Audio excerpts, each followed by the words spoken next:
Allah dari berkata-kata yang buruk. Orang kalau sembahyangnya bagus, maka mulutnya akan dijaga oleh Allah dari berkata-kata dusta. Yang kedua, mencegah dari berbuat mungkar. Mungkar ini bisa diartikan kemaksiatan-kemaksiatan. Menzalim orang, maksiat yang besar. Selama orang itu menjaga sembahyangnya dengan baik, maka orang itu akan dipelihara Allah dari perbuatan-perbuatan mungkar. Jadi ayat Al-Quran ini menunjukkan kepada kita, kalau kita menjaga salat dengan baik, jahir dengan ilmu fikihnya yang benar, dan kita menjaga sembahyang kita baik secara batin atau dengan ilmu tasawufnya dengan benar, amal-amal hatinya, maka otomatis sembahyang itu menjadikan seseorang itu menjadi baik apapun profesi keadaannya.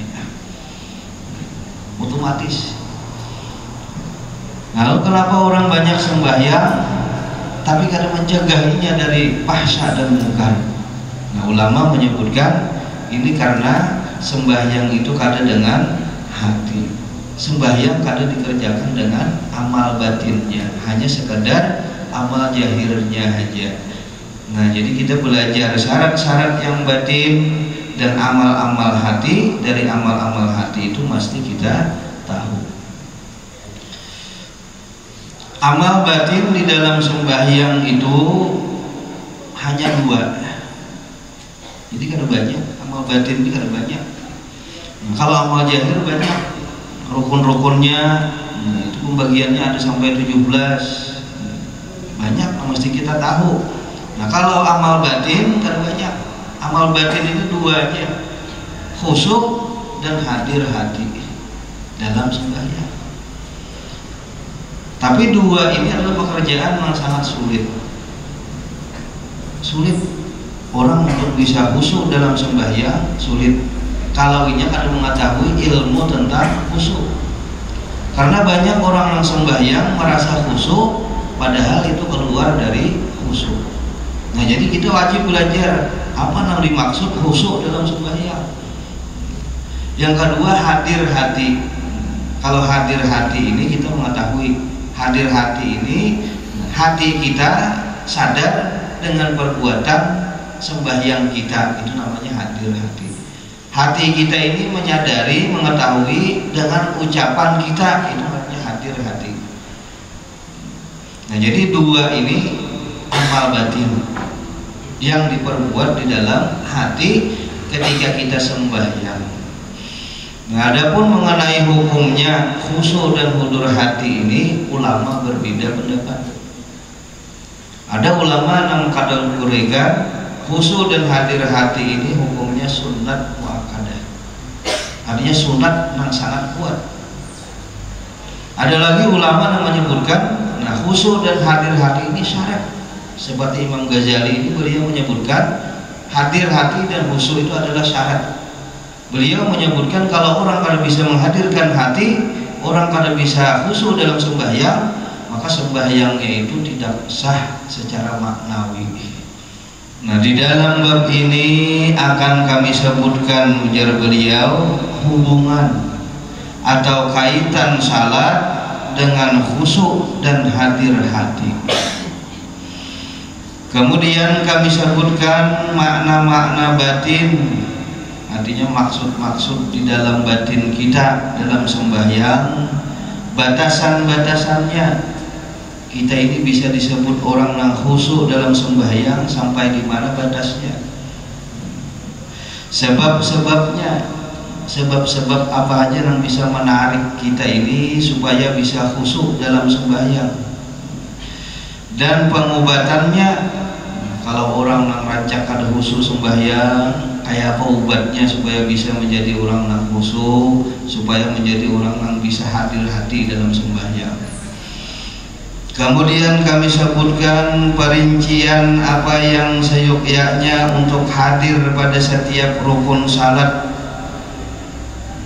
Sembahyang ada rukunnya. Dalam setiap rukun apa yang pasti dihadirkan dalam hati kita.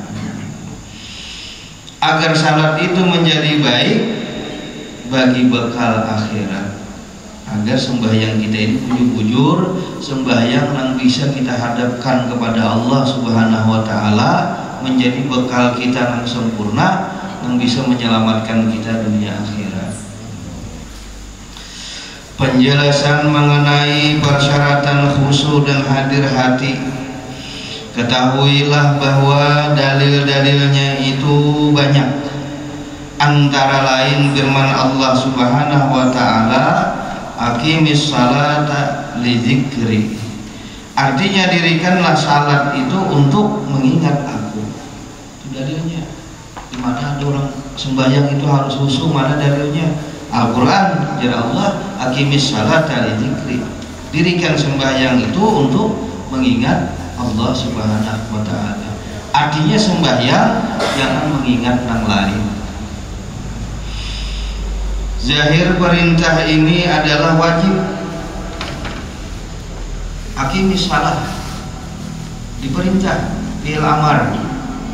Artinya wajib bagi setiap orang dalam salat itu untuk ingat kepada Allah. Sedangkan lupa itu adalah kebalikan dari ingat.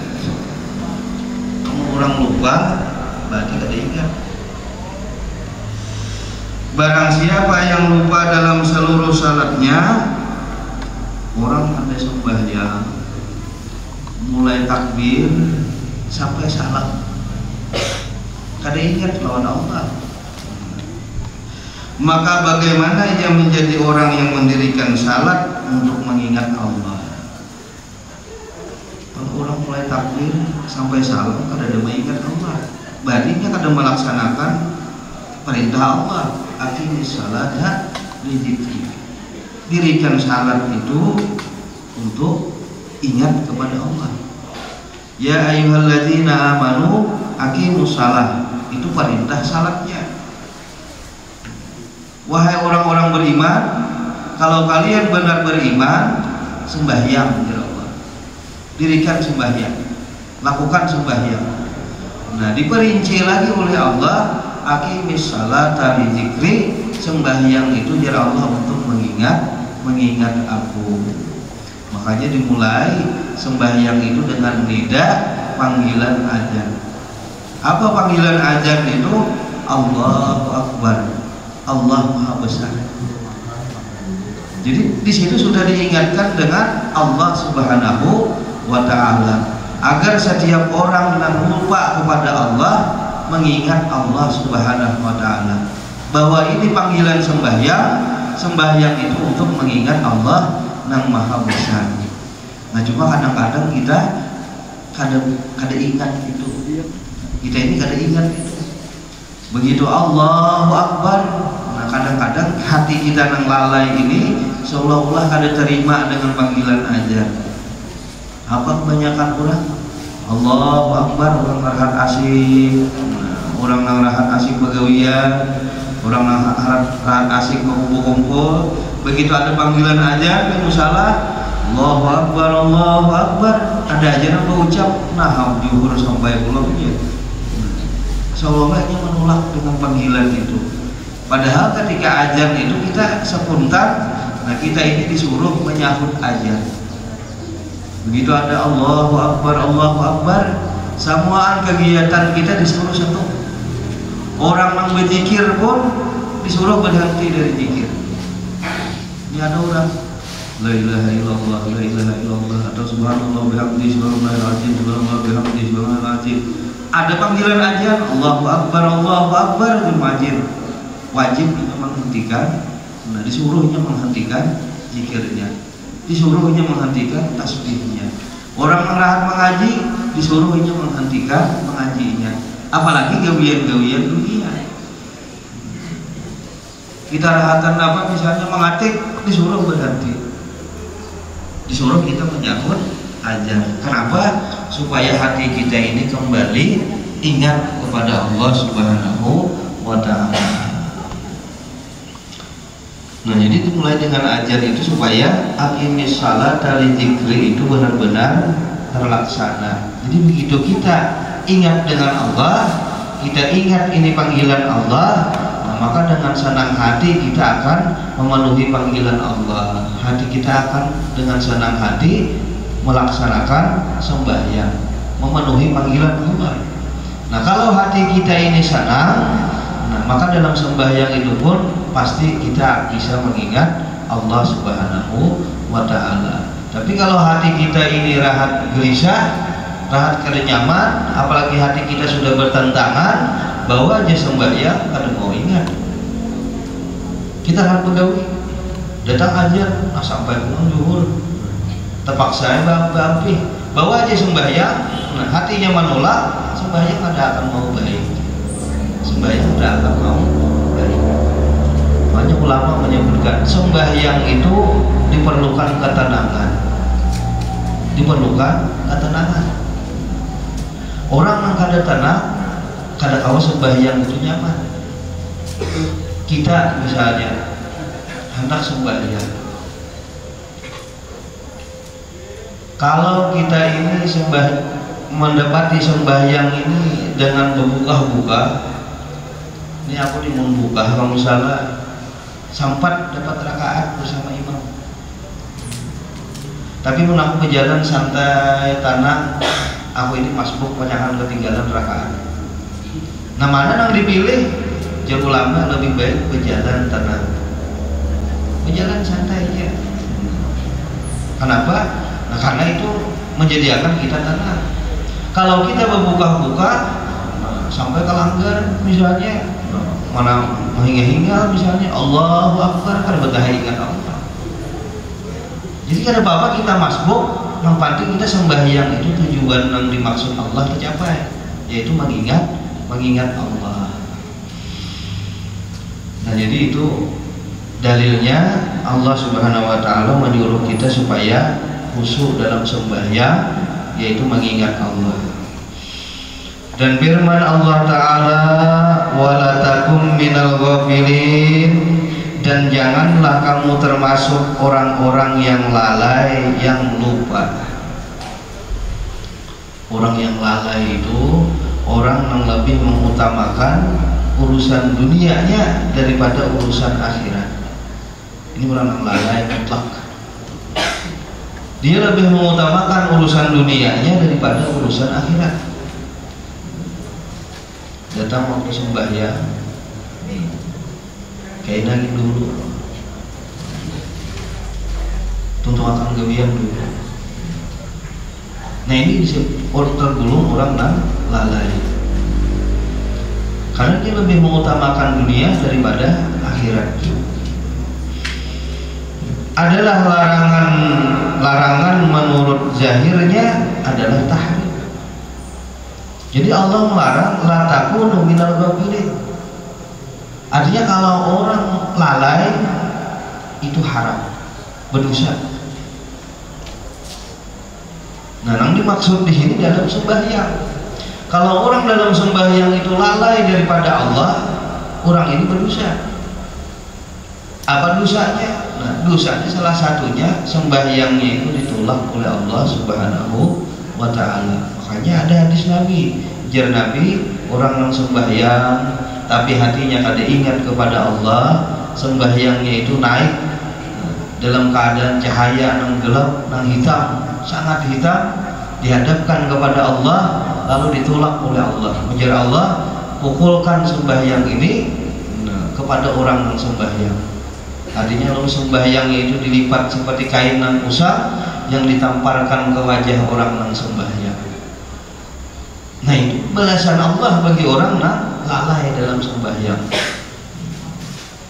Dan firman Allah Azza wa Jalla, hatta ta'lamu ma taqulun, sehingga kamu mengetahui apa yang kamu katakan dalam sembahyang, sebagai sebab bagi dilarangnya orang-orang yang mabuk.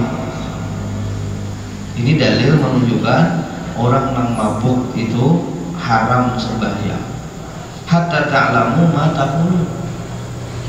Jadi orang dalam keadaan mabuk, misalnya habis minum minuman keras, selamanya dalam mabuknya, haram baginya sembahyang sampai dia sadar. sampai ingat bujur normal kembali. Selamanya dalam keadaan mabuknya itu haram disembahya. Mabuk itu datang dari orang yang lalai. Jadi mabuk itu ujar Sidin sebabnya macam-macam. Ada orang yang mabuk karena benda yang jahil seperti minuman keras, itu jelas sudah dilarang sembahyang. Ada lagi orang yang mabuk karena lalai, karena urusan dunia, banyak urusan, banyak gawian, lalu ini menjadi orang yang lalai, tenggelam cita-citanya dengan was-was dan pikiran dunia. Nah, di sini dalil Imam Ghazali menyebutkan jar ulama mengutamakan khusyuk itu. Nah, lalu boleh andai kata ada orang ini yang berkeyakinan, orangnya berkeyakinan sembahyang berjamaah itu sunnah muakkad. Lalu ada orang yang berkeyakinan, ini bujur berkeyakinan, bukan hanya sangka-sangka aja. Kalau aku ini narahat begawi, kita narahat begawi, lalu kita sembahyang, jelas sudah kalau kau mengingat Allah, pasti ingat gawian terus. Tapi kalau sembahyang ini kutunda bisa gawian ini setengah jam tuntung lah. Kada umpat berjamaah, aku kada umpat berjamaah. Tapi mun aku sembahyang gawian tuntung, sembahyang aku saurangan, aku kawa khusyuk dalam sembahyang, kawa mengingat Allah dalam sembahyang. Mana yang diutamakan? Nah, maka lebih utamanya tuntung akan gawiannya, tuntung akan gawian, biar sembahyang kada berjamaah. Kalau bujur-bujur macam itu. Tapi kalau orang ini berjamaah kada khusyuk juga, saurangan kada kau khusyuk juga, lebih baik waktu di awal waktu itu ini sembahyang. Lebih baik di awal waktu. Mudah-mudahan berjamaah kada khusyuk juga, saurangan kita kada khusyuk juga, lebih baik berjamaah digerakan gawian. Nah, ini pendapat ulama yang mengutamakan urusan khusyuk tadi, aqimis salat dari dzikri. Nah, jadi itu kita masing-masing kita aja. Cuma ini kadang-kadang dijadikan dalil. Nah, kadang-kadang dijadikan dalil dusta kada kawan. Nama aja kawan kada berjamaah, aku ini kada khusyuk, mungkaina aku kawan aja khusyuk, jangan kada kawan, mungkaina kada khusyuk juga gitu kan. Nanti kadang-kadang jadikan alasan. Ini perlu dengan kejujuran hati kita yang sejujurnya. Dan sabda Nabi Shallallahu Alaihi Wasallam, innamas salatu tamaskunun wa tawaduun. Nah, hanya saja salat itu hanyalah ketenangan dan merendahkan diri. Salat itu adalah ketenangan dan merendahkan diri. Jadi orang sembahyang itu, kalau orang sudah sembahyang, perlu ketenangan, merendahkan diri. Artinya dalam sembahyang itu semuaan sama. Jadi dalam sembahyang itu ada lagi perwira tinggi, perwira rendah, ada lagi. Kalau udah dalam sembahyang sama. Kalau ada lagi pangkat-pangkat, ada lagi. Sembahyang itu yang dilihat Allah hatinya aja lagi. Pekerjaannya aja. Apapun pangkatnya, jabatannya, Allah akan memandang itu lagi. Jadi siapa yang paling ingat kepada Allah, khusyuk kepada Allah, itu orang yang paling mulia di sisi Allah Subhanahu wa Ta'ala. Makanya banyak orang yang sembahyang berjamaah itu, yang menyelamatkan itu justru orang-orang yang di bawah. Banyak dikisahkan orang-orang yang kada punya apa-apa, justru itu yang menyelamatkan orang-orang yang banyak kesibukan. Karena orang berjamaah itu untungnya salatnya pasti diterima Allah. Kalau orang berjamaah pasti diterima Allah. Tapi kalau orang sembahyang seorangan, perlu syarat hati, khusyuk dan hadir hati ini perlu. Tapi kalau berjamaah, saya ikut kada khusyuk, Allah memandang dulu apa hati si imam. Ya Allah, si imam kayak apa? Si imam banyak mengingat gawian juga. Lalau juga imamnya. Dimana bukti lalaunya? Sembahyang zuhur 4 jadi 5. Berarti kemana pikiran imam? Imam pada khusyuk. Jadi Allah lihat yang di belakang imam. Yang paling di belakang imam nih, yang paling parah kalau imam lihatin di belakang imam kayak apa hatinya, sama juga sekalinya. Banyak mengingat bini di rumah juga, sering bini di rumah sekalinya. Ada ingat juga hatinya. Kalau lihatin lagi jarak Allah yang sebelah kanan, lihatin yang sebelah kanan imam lihatin kayak apa. Sama juga, lihat lagi sebelah kanan sampai ke ujung saf, lihat sama semuaan. Jar Allah lihat terus sebelah kiri pulang, lihat. Nah jadi lihat jar Allah jemaahnya ke kanan sama, ada khusyuknya juga, ada yang memikirkan banyak hutang, ada macam-macam gitu. Nah kiri isi sama juga. Kayak apa? Jar malaikat ada khusyuknya ya Allah, jar Allah berkat jemaah. Karena mereka berjamaah, jar Allah aku terima semua. Nah itu untungnya orang berjamaah. Jadi kita ini kata awal khusyuk sembahyang, kata khusyuk berjamaah nyata diterima Allah Subhanahu wa Ta'ala. Digambarkan oleh ulama kayak orang menukar buah, ya lah. Kayak orang menukar buah, tukar semangka bebigian memilih, tukar durian bebigian memilih, kita memilih yang baik. Nah itulah orang sembahyang seorangan, bila menyeorangan dipilih Allah, diteliti Allah hatinya. Tapi kalau orang berjamaah menukar buah durian betrak, tidak pilih lagi kita. Ada yang cacat sedikit masuk akalnya semua. Nah itu gambarannya. Nah ini untungnya orang berjamaah. Nah jadi diperiksa oleh Allah. Jadi Allah sudah terima semua karena berkat jamaahnya. Nah ini nyamannya berjamaah itu. Apalagi di makmum nyaman badan. Nah, kalau jadi imam itu perlu kehati-hatian, perlu ingat khusyuk. Hati lalau, nah, jangan jadi 4 jadi 5, atau bisa juga 4 jadi 3. Itu berarti imamnya jahil macam itu. Bila 4 jadi 3 itu imamnya jahil. Kalau belajar berarti mestinya kan kita bila ragu-ragu tambahi. Ini 3 ke 4 kan, 3 ke 4 kan, naik tambahi silakan. Bila ragu-ragu itu tambahi aja, marah jadi 5 jadi 6 malah lagi. Bila 4 jadi 5 kan jadi masalah. Tapi kalau kita mengurangi asa 4 ke asa 3 ke asa 4 ke pada 3, lalu berkeyakinan ambil 4 aja. Nah itu berarti kurang serakaat ke desa bagaimana. Nah jadi sembahyang itu tamas kunut wa tawadhu, ketenangan dan kerendahan hati. Jadi waktu dalam sembahyang kita lepas semua keadaan diri kita. Karena ada lagi kita sama semua. Di sini kita saling membantu. Siapapun berusaha sebaik mungkin sembahyang dengan niat supaya jemaah ini diterima.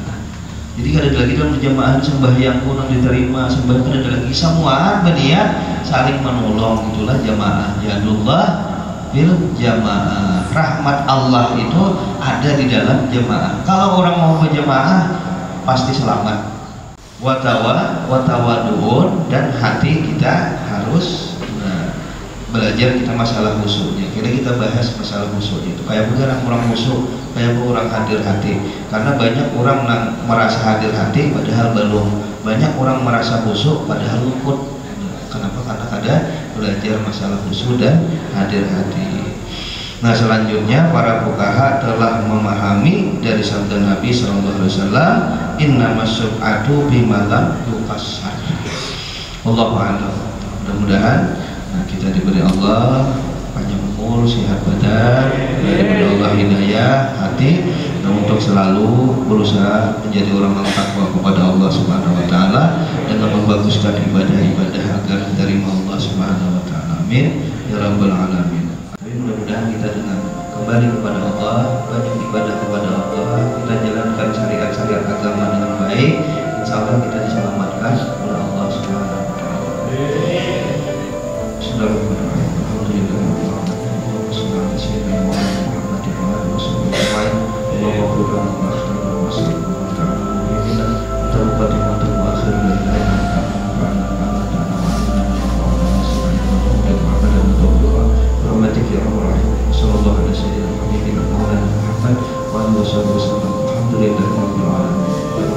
minkum.